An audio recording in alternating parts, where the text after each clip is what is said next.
নমস্কার, দেখছেন talk to Bangla. আমি অভিষেক রয়েছে আপনাদের সাথে। এই মুহূর্তে যে খবর নিয়ে উপস্থিত হয়েছি, মাত্র 8 দিনের মাথায় ইলেকশন কমিশনার জ্ঞানেশ কুমার তিনি সম্পূর্ণ ইউ টার্ন নিলেন তার বলা কথার থেকেই। অর্থাৎ সুপ্রিম কোর্টে জ্ঞানেশ কুমার এবং ইলেকশন কমিশন যে বয়ানটা দিয়েছিল সেখান থেকে কমপ্লিটলি তারা মুখ ঘুরিয়ে নিল এবং বলল যে না না, এরকম কোনো বয়ান আমরা দিইনি। কিন্তু অলরেডি যে রেকর্ডেড হয়ে গিয়েছে সেই বিষয়টা নিয়ে জ্ঞানেশ কুমার কি বলবেন, এবং সেই বিষয়টা তো সারা দেশের কাছে অলরেডি চলে এসেছে।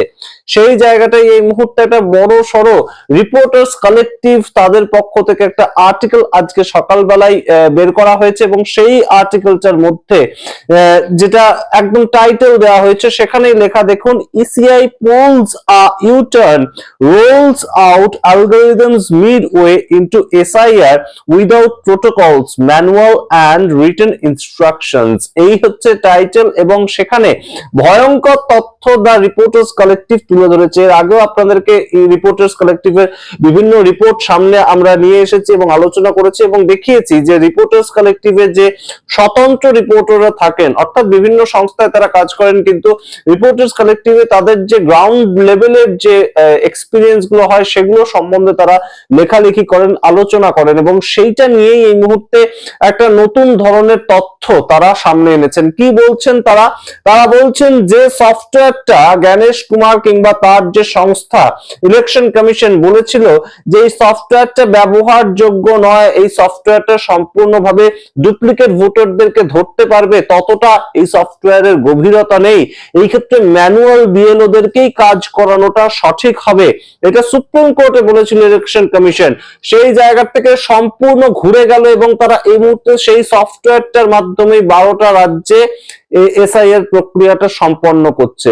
সেটা কিভাবে হতে পারে, এই প্রশ্ন এই মুহূর্তে উঠছে, এবং তাই নিয়ে বিভিন্ন লোকের বিভিন্ন বক্তব্য, এবং এই যে রিপোর্টটা উঠে এসেছে সেখানে ভয়ঙ্কর কিছু তথ্য উঠে এসেছে যে 12টা রাজ্যে মোট কত কোটি ভোটার, কত কোটি, সংখ্যাটা কোটিতে, তাদের নাম এই মুহূর্তে সম্পূর্ণ অনিশ্চিত জায়গায় পড়ে রয়েছে। সমস্তটা ব্যাখ্যা করব, আলোচনা করব, দেখাবো আপনাদের বিভিন্ন ধরনের তথ্য। তার আগে অবশ্যই টক টু বাংলা ইউটিউব চ্যানেলটিকে সাবস্ক্রাইব করুন, এই ভিডিও দেখুন শেষ অবধি স্কিপ না করে।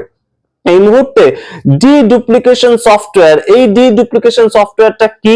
ডুপ্লিকেট ভোটারদের নাম বিভিন্ন জায়গায় যদি থাকে ইলেকট্রাল রোলে, সেটা ধরতে পারার মতন একটা সফটওয়্যার। এই একই সফটওয়্যার দিয়ে ইলেকশন কমিশন 2024 সালে যে লোকসভা নির্বাচন হয়, অষ্টাদশ লোকসভা নির্বাচন, সেখানে একইভাবে তারা বাছাই করেছিল যে ডুপ্লিকেট ভোটার আছে কিনা।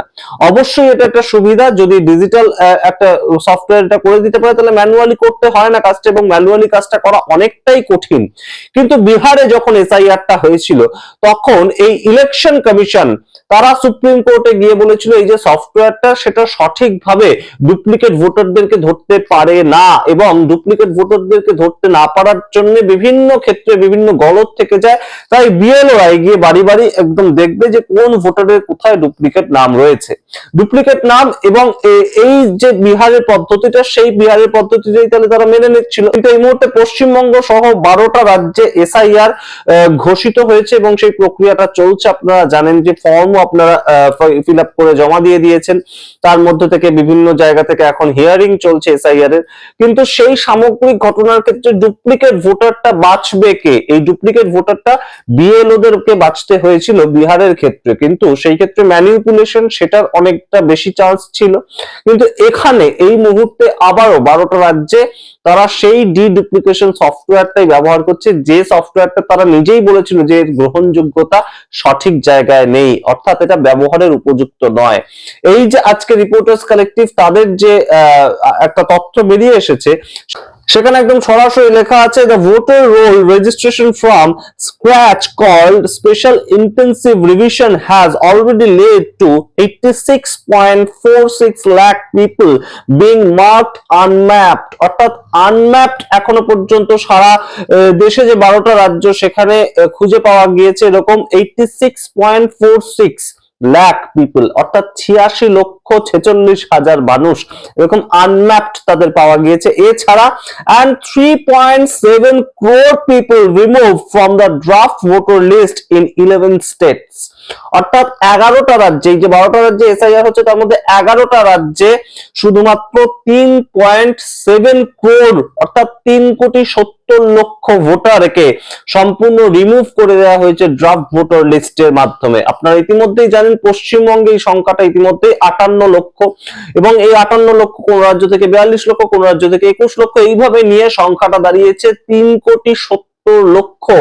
এই সামগ্রিক বিষয়টা সামনে আসতে কিন্তু অবশ্যই চক্ষু চরক গাছ, এবং অবশ্যই এই সামগ্রিক ঘটনাটা ঘটাচ্ছে কে? একটা সফটওয়্যার, একটা এআই দ্বারা পরিচালিত সফটওয়্যার, এবং সেই সফটওয়্যারটা গ্রহণযোগ্যতা যে নেই, সেই সফটওয়্যারটা যে ব্যবহারের উপযুক্ত না, এটা কে বলেছিল?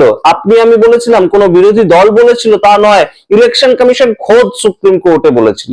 সুতরাং এই যে সামগ্রিকভাবে এই নতুন যে এসআইআরটা হচ্ছে, এই এসআইআর এর সম্পূর্ণ ভোটার লিস্ট 2002 এর ভোটার লিস্ট, সেটার উপর দাঁড়িয়ে হচ্ছে বিষয়টা, সেইটা কি আর থাকছে নাকি সম্পূর্ণ স্ক্র্যাচ ভোটার লিস্ট নতুন ভাবে তৈরি হচ্ছে? প্রশ্ন এই মুহূর্তে উঠছে, এবং এই রিপোর্টার্স কালেক্টিভের সম্পূর্ণ যে তথ্য, সেটা কিন্তু তারা বলছে যে উত্তরপ্রদেশ এবং পশ্চিমবঙ্গ এই দুটো স্টেটের বিভিন্ন জায়গায় বিএলও থেকে শুরু করে বিভিন্ন জায়গার যারা ভোটার রয়েছেন তাদের সঙ্গে কথা বলে তৈরি করা হয়েছে। সুতরাং এই মুহূর্তে অবশ্যই এটা গুরুত্বপূর্ণ প্রেক্ষাপট আবারও তুলে এনেছে দ্য রিপোর্টার্স কালেক্টিভ। অবশ্যই খুব ভালো একটা আর্টিকেল, আপনারা সবাই পড়তে পারেন।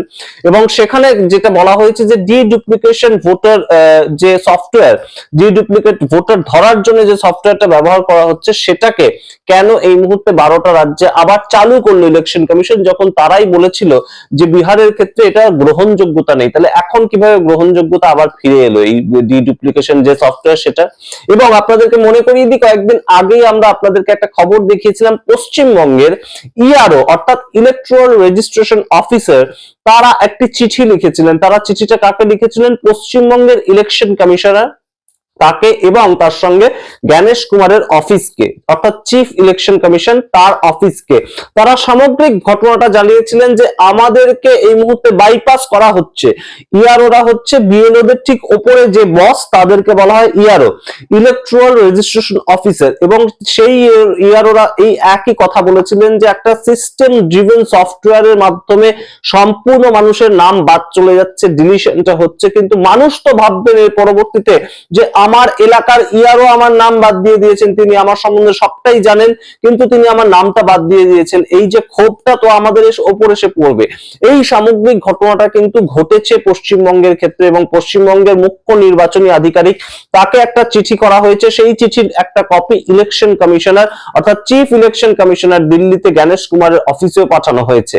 এবং সেই ঘটনাটা নিয়ে এই মুহূর্তে এই রিপোর্টার্স কালেক্টিভ তারা সরাসরি একটা বড় সড়ো আর্টিকেল প্রকাশ করলো, যেখানে সংখ্যা দেখে সাধারণ মানুষ থেকে শুরু করে রাজনৈতিক পর্যবেক্ষক সবারই কিন্তু বেশ খানিকটা অবাক লাগার একটা মুহূর্ত। তার কারণ এই মুহূর্তে এসআইআর নিয়ে যত ধরনের বিভিন্ন ধরনের হঠকারী সিদ্ধান্ত আমরা দেখতে পেয়েছি, বিভিন্ন ধরনের সমস্যা আমরা দেখতে পেয়েছি, এবং সেটা প্রথম থেকে একদম দেখতে পেয়েছি। প্রথমত 1 মাসের মধ্যে কেন সম্পূর্ণ প্রক্রিয়াটা শেষ করা হচ্ছে, এই ছিল প্রশ্ন, মানুষের প্রশ্ন, বিরোধীদের প্রশ্ন ছিল এটা। তার পরবর্তীতে কি সমস্যা তৈরি হয়েছিল যে আধার কার্ডটাকে পরিচয়পত্র হিসেবে মানা হচ্ছিল না, আধার কার্ডটাকে মানা হচ্ছে না, অথচ কাস্ট সার্টিফিকেটটাকে মানা হচ্ছে। এই ধরনের বিষয়গুলো যখন সুপ্রিম কোর্টে ওঠে, তৎকালীন সময় জাস্টিস ছিলেন এই সূর্যকান্ত এবং জয়মাল্য বাগচি, তারা সরাসরি বলেছিলেন যে কোনো মতেই নয়, গরিব মানুষের কাছে তার যে আধার কার্ডটাই একমাত্র পরিচয়পত্র হিসেবে তার কাছে থাকে, বিভিন্ন কিছু তার কাছে থাকার কথাই নয়।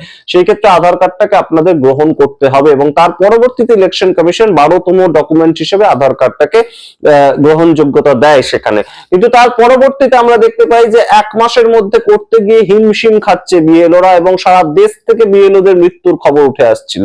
সেটা আত্মঘাতী হতে পারেন, কিংবা বিভিন্ন জায়গায় হার্ট অ্যাটাকের সূত্রে বা ব্রেন স্ট্রোকে এই ধরনের বিএলওদের মৃত্যু ঘটছিল। এর পরবর্তীতে ইলেকশন কমিশন যখন একদম শেষের পর্যায়ে চলে আসে সম্পূর্ণ প্রক্রিয়াটা, তখন সময় বাড়ায়। কিন্তু তার পরবর্তীতে এই মুহূর্তে draft voter list, mapped unmapped, বিভিন্ন ধরনের সমস্যা পশ্চিমবঙ্গের ক্ষেত্রে এবং বিভিন্ন জায়গায় এই মুহূর্তে চলছে। এসআইআর সংক্রান্ত যাদের নাম বাদ চলে গিয়েছে তাদেরকে হিয়ারিং এ ডাকা হচ্ছে, এবং হিয়ারিং এ গিয়ে ঘন্টার পর ঘন্টা লাইন দিয়ে দাঁড়াতে হচ্ছে বয়স্ক বৃদ্ধ মানুষদের। তাদেরকে কোনো ধরনের বাড়িতে গিয়ে যে ইলেকশন কমিশনের তরফ থেকে কেউ একটা যোগাযোগ করবেন, তারা বেঁচে আছেন কিনা বা তাদের কি কি ডকুমেন্টস আছে সেগুলো ভেরিফাই করবেন, সেগুলো করছে না।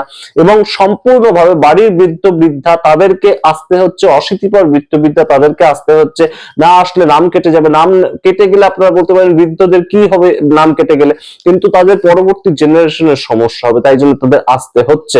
এই সামগ্রিক সমস্যার মাঝখানে এই মুহূর্তে ইলেকশন কমিশন তাদের বলা মন্তব্য থেকে সম্পূর্ণ ঘুরে গেল ডুপ্লিকেট ভোটার খোঁজার ক্ষেত্রে। কেন পশ্চিমবঙ্গের ক্ষেত্রে বিএলওদের দিয়ে কিংবা ইআরওদের দিয়ে সম্পূর্ণ ম্যানুয়ালি কাজটা করানো হচ্ছে না? বিহারে যেটা করানো হলো সেটা পশ্চিমবঙ্গে করাতে অসুবিধা কি ছিল, তামিলনাড়ুতে করাতে অসুবিধা কি ছিল, উত্তরপ্রদেশেই বা করতে অসুবিধা কি ছিল? এই প্রশ্নগুলো উঠছে বিভিন্ন ধরনের একটা ইফস এন্ড বাটস থেকেই যাচ্ছে এসআইআর সামগ্রিক প্রক্রিয়াটার মধ্যে। তবে এই মুহূর্তে ইলেকশন কমিশন যে ধরনের একটা ইউটার্ন নিল এবং সেটাকে নিয়ে দ্য রিপোর্টার্স কালেক্টিভ তারা যে ধরনের একটা আর্টিকেল, একদম পূর্ণাঙ্গ আর্টিকেল বের করলো, সেটা কিন্তু অবশ্যই বেশ খানিকটা লজ্জাই দেয়। এবং অবশ্যই এই মুহূর্তে ইলেকশন কমিশন তাদের যে সামগ্রিক প্রেক্ষাপট সেটাকে প্রশ্ন চিহ্নের মুখে তোলে। আপনাদের সামনে রাখলাম পুরোটা, আপনারা বিচার করুন, কমেন্ট বক্সে কমেন্ট করুন, দেখতে থাকুন টক টু বাংলা। অবশ্যই টক টু বাংলা ইউটিউব চ্যানেলকে সাবস্ক্রাইব করে দিন। ধন্যবাদ।